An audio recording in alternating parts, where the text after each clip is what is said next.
Bonjour, c'est Alexandre de la ferme découverte Mélisphère. Donc nous sommes dans le jardin pédagogique et aujourd'hui petite vidéo sur le compostage. Donc le compost, c'est un moyen écologique pour réduire le poids de notre poubelle.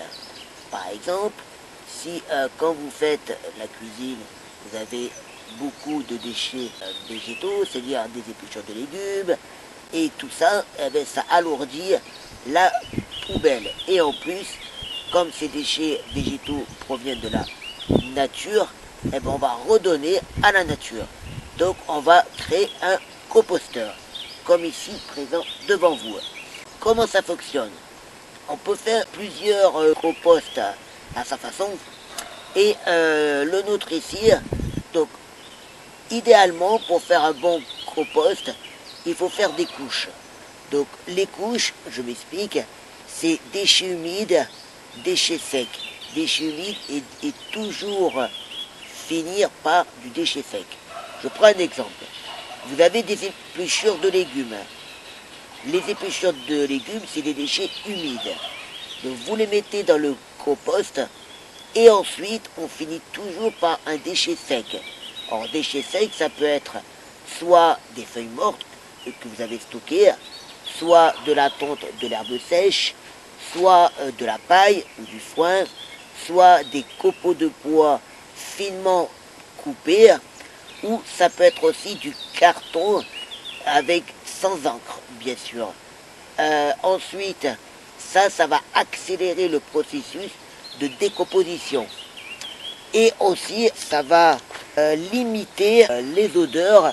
Admettons, vous n'avez pas de déchets secs. Donc, votre compost fonctionnera, bien sûr, mais mettra plus de temps à la décomposition. Pour savoir si mon compost se passe bien, il y a une manière. Vous ouvrez votre composteur et là, on prend par exemple dans les couches un peu plus basses qui se situent tout en bas ici, on prend une poignée dans notre main de terre et on la serre très fort. Si par exemple je n'ai aucune humidité dans ma main, ça veut dire que la terre est trop sèche, donc il faudra l'arroser. Par contre, s'il y a un excès d'humidité, il faudra rajouter des déchets secs. Ensuite, les habitants qui se trouvent là-dedans. Donc on peut trouver des vers de terre, des cloportes, des fourmis, même des escargots. Et tout ça, ça va accélérer la décomposition. Donc c'est que bénéfique. Et aussi des larves. Donc précédemment, j'ai fait de petites vidéos sur les larves de cétoine et hannetons. Donc si vous trouvez des larves dans le composteur, ne vous inquiétez pas, c'est des larves qui jouent un rôle très important pour la décomposition. Donc voilà pour la petite vidéo sur le compostage. Alors on peut en dire énormément. Donc si vous avez des questions, n'hésitez surtout pas. Et si vous souhaitez obtenir de plus amples informations, vous pouvez aussi venir à la ferme. Merci beaucoup et très bonne journée. Au revoir.